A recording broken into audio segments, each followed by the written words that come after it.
Question 10, final question. We've got a diagram of a person in the lift. You're given a few bits of information, including the mass of the person, the direction of travel, the lift's going up, and it marks in some forces there. So the force is on the person is down there, and there's a normal force which is denoted by R.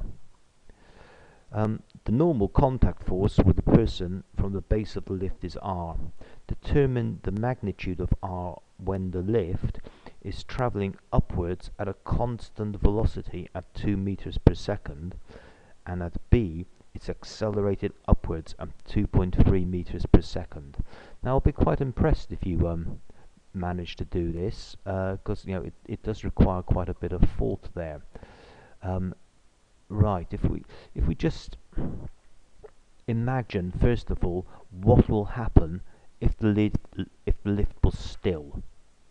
Okay, if the lift is completely still, so it's just like standing on the floor of a room, you can say something about R compared to the weight.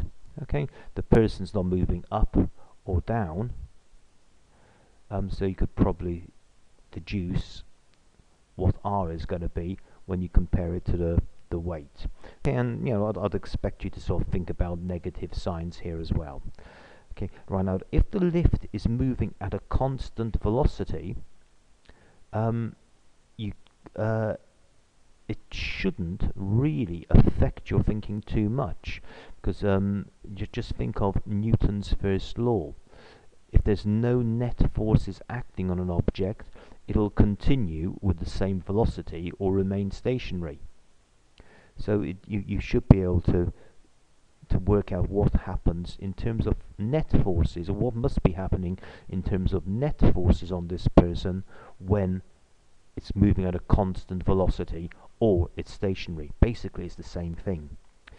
And part B though, that is harder, because now the person is accelerating. So we need, we need to think of an additional force here, because the person's moving up. So if the person was just moving up, okay, with the mass, a formula, and I'll give it to you now because I'm fed up of talking in riddles. You need a formula for just the person moving up, so that's the accelerating force.